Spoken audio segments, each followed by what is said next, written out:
محترم طلباء، السلام علیکم ورحمۃ اللہ وبرکاتہ۔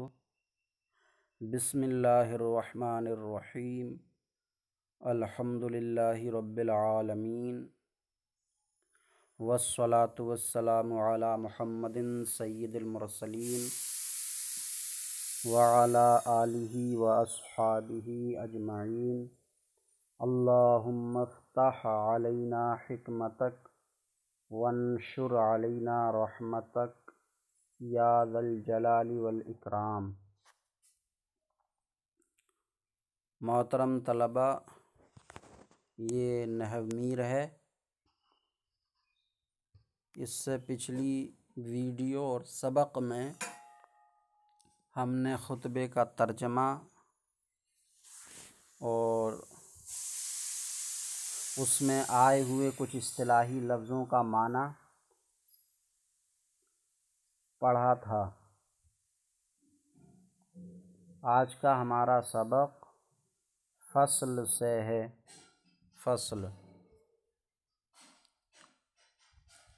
فصل کا معنی الگ کرنا، جدا کرنا ہے، یعنی ایک بات کو دوسری بات سے الگ کرنا، جدا کرنا۔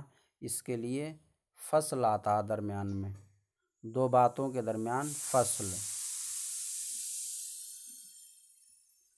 تو فصل بدا کے لفظ مستعمل ہے، یہ مستعمل نہیں ہے، مستعمل در سخن عرب برد و قسمست پڑھیں گے، میم کو سین میں ملا کر، قسمست۔ بدا کے تم جان لو کہ، بدا کیا ہے، اس کا معنی کیا ہے، یہ خطبے میں جو بدا آیا ہے وہاں بتایا جا چکا ہے۔ اگر وہ سبق نہیں سنا ہے یا یاد نہیں ہے تو اس سبق کو سن لیا جائے۔ بدا کے تم جان لو کہ لفظ ہو گیا یہ مستعمل، استعمال کیا جانے والا، مستعمل استعمال کیا جانے والا۔ تو جان لو کہ استعمال کیا جانے والا لفظ، یہ استعمال کہاں ہونے والا ہے، کیا جانے والا ہے؟ در سخن عرب، عرب کی زبان میں، عرب کی زبان میں، مضاف مضاف الیہ ہے، عرب کی زبان میں۔ عرب کی زبان کیا ہے؟ عربی زبان میں بھی کہہ سکتے ہیں پھر، لیکن ترجمہ مضاف مضاف الیہ کا ہے تو یہی ہو۔ تو جان لو کہ عرب کی زبان میں استعمال کیا جانے والا لفظ برد و قسمست، دو قسم پر ہے، دو قسم پر ہے، یعنی دو طرح کا ہے۔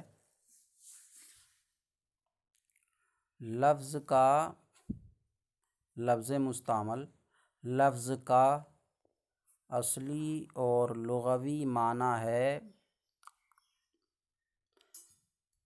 لغوی معنی اور اصلی معنی کی وضاحت ہم نے تسہیل المصادر کے سبق میں کر دی ہے، جو اس کا پہلا سبق ہے اس میں کر دی ہے، وہاں سماعت کر لیں۔ تو لفظ کا لغوی اور اصلی معنی پھینکنا، کسی بھی چیز کو پھینکنا، اور اصطلاحی معنی انسان کی بول چال، انسان کی بول چال کو لفظ کہتے ہیں۔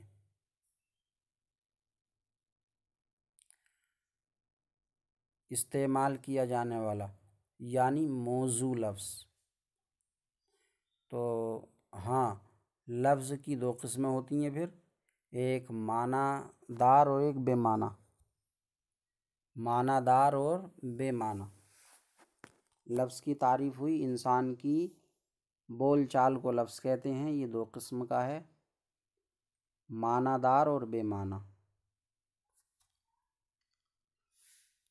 معنی دار لفظ کو موضوع کہتے ہیں، موضوع، اور اسی لفظ کو موضوع اور مستعمل بھی کہتے ہیں۔ تو مستعمل کا مطلب ہے موضوع یعنی معنی دار لفظ، اور جس لفظ کا کوئی معنی نہ ہو تو اس کو مہمل۔ تو لفظ کی دو قسمیں ہوئیں، موضوع اور مہمل۔ لفظ موضوع یا مستعمل کہہ لیں، وہ لفظ ہے جس کا کوئی معنی ہو، جیسے کتاب، اس کا معنی ہے، جیسے ہمارے سامنے یہ ہے کتاب، کاپی، پینسل وغیرہ۔ اور لفظ مہمل وہ لفظ ہے جس کا کوئی معنی نہ ہو، جیسے انہی موضوع لفظوں کے ساتھ بولا جانے والا لفظ کتاب، اتاب، تو اتاب کا کوئی معنی نہیں ہے، مہمل ہے۔ قلم، ولم، ولم کا کوئی معنی نہیں ہے، مہمل ہے۔ کاپی، اوپی، اوپی کا کوئی معنی نہیں ہے، مہمل ہے۔ تو لفظ مستعمل یعنی موضوع۔ تو عربی زبان میں موضوع لفظ دو قسم پر ہے۔ جان لو کہ عربی زبان میں موضوع لفظ یا مستعمل لفظ دو قسم پر ہے، مفرد اور مرکب۔ مفرد اور مرکب، میم پہ پیش ہے، فا ساکن ہے، مف، اور را پہ زبر، مفرد۔ مرکب میں میم پہ پیش، را پہ زبر، اور کاف مشدد، مرکب، مفرد اور مرکب۔ یہ دو قسمیں جو لفظ کی ہیں، استعمال کیا جانے والا لفظ دو قسم پر ہے عربی زبان میں۔ یہ ساری زبانوں میں ہوتا، اردو زبان میں بھی ہے اور فارسی میں بھی ہے، انگلش، ہندی، اور جتنی بھی زبانیں ہیں، سنسکرت سب میں۔ تو کیونکہ دو قسمیں اس لیے بنتی ہیں کیونکہ لفظ یا تو اکیلا ہوگا یا دوسرے کے ساتھ جڑا ہوا ہوگا۔ کوئی بھی زبان کا لفظ لیں آپ، یا تو وہ اکیلا ہے یا دوسرے لفظ کے ساتھ جڑا ہوا ہے۔ اکیلا ہے جیسے کتاب، کاپی، پینسل، مدرسہ، مسجد، یا راجستھان، یو پی وغیرہ، یا دوسرے کے ساتھ جڑا ہوا ہے، جیسے زید کی کتاب، تو اب کتاب زید کے ساتھ جڑ گیا۔ راجستھان کی مسجد، اب راجستھان مسجد کے ساتھ جڑ گیا۔ یو پی کے باشندے، اب یو پی باشندے کے ساتھ جڑ گیا۔ یا کتاب نئی ہے، راجستھان ایک صوبہ ہے،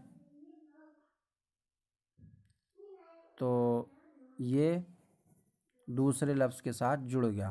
تو لفظ یا تو اکیلا ہوتا ہے یا دوسرے کے ساتھ جڑا ہوا ہوتا ہے، یہی دو صورتیں نکلتی ہیں تمام زبانوں میں۔ تو اس لیے دو ہی قسمیں بنتی ہیں، اکیلے لفظ کو مفرد اور دوسرے لفظ کے ساتھ جڑے ہوئے کو مرکب۔ تو مفرد اور مرکب، مفرد لفظ باشد تنہا کے دلالت کند بر یک معنی۔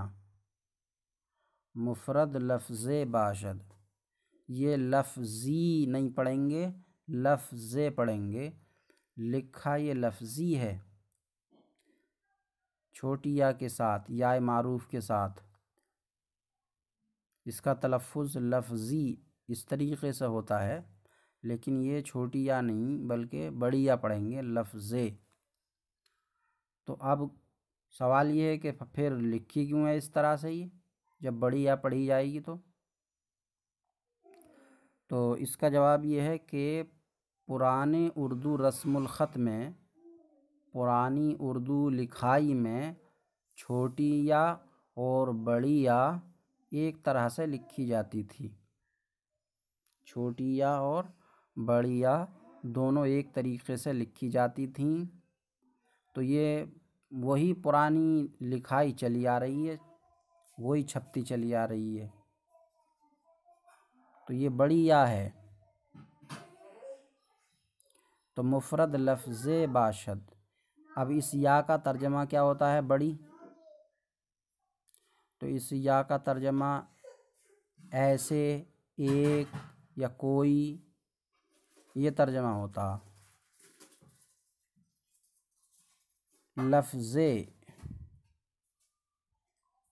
لفظ باشد تنہا کے، تو اس یا کا ترجمہ ہے ایسا، یہ ایسا ترجمہ موصول کا ہوتا، ایسا ترجمہ موصول کا، تو یہ یا موصولہ ہے۔ فارسی قواعد و انشاء اعدادیہ میں پڑھی ہوگی تو اس میں اسماء موصولہ فارسی کے بیان کیے ہیں، یا اور کہ، تو یا اور کہ میں فاصلہ بھی ہو جاتا، یا الگ رہ جاتی اور کہ الگ ہو جاتا، تو یہ ہے لفظ باشد تنہا کے۔ یہ جو کہ آ رہا تو یہ تھا مفرد لفظ کے تنہا باشد، باشد تنہا، مفرد لفظ کے باشد تنہا، تو اس کے کو بعد میں لے آئے ہیں، یہ یا سے جدا بھی ہو جاتا ہے، تو اس کا ترجمہ ہوگا ایسا یا وہ جو، موصول کا ترجمہ وہ جو یا ایسا۔ تو مفرد وہ لفظ ہوتا ہے، یہی ترجمہ بھی ہو رہا ہے، ترجمے سے ظاہر ہے کہ یہ چھوٹی یا نہیں ہے، یا معروف نہیں ہے، بلکہ یا موصولہ ہے یہ، جس کا ترجمہ وہ جو ہوتا ہے۔ تو مفرد وہ لفظ ہے، باشد ہے یا ہوتا ہے، بودن ہونا رہنا سے مضارع ہے، باشد ہوتا ہے۔ مفرد ایسا لفظ ہوتا ہے تنہا، تو مفرد ایسا تنہا لفظ ہوتا ہے، مفرد ایسا تنہا لفظ ہوتا ہے، تنہا معنی اکیلا، مفرد ایسا اکیلا لفظ ہوتا ہے جو، مفرد ایسا اکیلا لفظ ہوتا ہے جو دلالت کرے ایک معنی پر، مفرد ایسا تنہا لفظ ہوتا ہے، مفرد ایسا اکیلا لفظ ہوتا ہے جو ایک معنی پر دلالت کرے۔ یہ مفرد کی پہچان اور تعریف ہوئی۔ مفرد ایسا اکیلا لفظ ہوتا ہے جو ایک معنی پر دلالت کرے، جیسے کتابن، تو کتابن کا معنی، کتابن ایسا لفظ ہے جو اکیلا ہے، یعنی اکیلا لفظ ہے، تو کتابن اکیلا لفظ ہے اور یہ ایک معنی پر دلالت کرتا ہے، کتابن ایک کتاب۔ تو مفرد ایسا اکیلا لفظ ہوتا ہے جو ایک معنی پر دلالت کرے۔ وآرا کلمہ گویند، اور اس کو کلمہ کہتے ہیں۔ تو مفرد ایسا اکیلا لفظ ہوتا ہے جو ایک معنی پر دلالت کرے، اس میں لفظ کے ساتھ تنہا بڑھا دیا ہے، ایسا اکیلا لفظ ہے جو ایک معنی کو بتائے۔ اب اگر لفظ اکیلا نہیں ہے بلکہ دو لفظ ہیں اور وہ ایک معنی کو بتا رہے ہیں، ایک معنی پر دلالت کر رہے ہیں، تو ایسے لفظ کو مفرد نہیں کہیں گے، کلمہ نہیں کہیں گے۔ لفظ دو ہوں، لفظ اکیلا تنہا نہ ہو، معنی چاہے ایک ہی بتا رہا ہو، تو ایسے لفظ کو مفرد یا کلمہ نہیں کہیں گے۔ جیسے عبداللہ کسی کا نام ہو عبداللہ،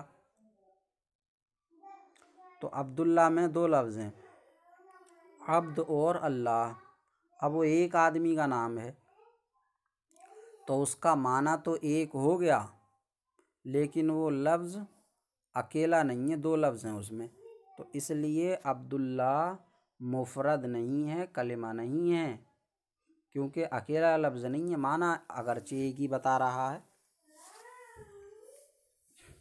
تو کلمے سے عبداللہ جیسے لفظوں کو باہر کرنے کے لیے لفظ باشد تنہا تنہا بڑھایا ہے۔ اسی طرح غلام رسول یا محمد کچھ بھی، محمد فیضان، محمد کہف وغیرہ، تو یہ سب نام جتنے بھی دو لفظوں سے مل کر ہیں تو وہ سب کلمہ نہیں ہوں گے، کیونکہ معنی اگرچہ ان کا ایک ہی ہے لیکن وہ لفظ اکیلے نہیں رہے۔ تو مفرد ایسے اکیلے لفظ کو کہتے ہیں جو ایک معنی پر دلالت کرتا ہو۔ وہاں کلمہ گویند اور اس کو کلمہ کہتے ہیں۔ کلمہ، کاف پہ زبر کا، لام پہ زیر، کلمہ، یہ اکثر زبانوں پر کلمہ کلمہ رٹا ہوا ہے، کلمہ ایک مہمل لفظ ہو جائے گا، کلمہ، کلمہ نہ کہیں بلکہ کلمہ، کلمہ، اور اس کو کلمہ کہتے ہیں۔ وہ کلمہ برسہ قسم است، اور کلمہ تین قسم پر ہے، اسم جیسے رجل، اور فعل جیسے ضربہ، اور حرف جیسے حل۔ ان کی باقی تشریح انشاءاللہ اگلی ویڈیو میں، اگلے سبق میں کی جائے گی۔ آج کے لیے ہمارا سبق اتنا ہی ہے۔ فصل کا معنی ہو گیا، اور لفظ کسے کہتے ہیں، اس کی کتنی قسمیں ہیں، اور پھر اس کے بعد میں مفرد مرکب، مفرد کی تعریف، اس کا صحیح ترجمہ، اور لفظ میں جو یا ہے اس پر تبصرہ، اور تنہا لفظ باشد تنہا جو آیا اس کا کیا فائدہ ہے، یہ ساری باتیں یاد کر لیں، دہرا لیں۔ اللہ رب العزت سے دعا ہے کہ سبق کو سمجھنے اور یاد کرنے کی توفیق عطا فرمائے۔ السلام علیکم ورحمۃ اللہ وبرکاتہ۔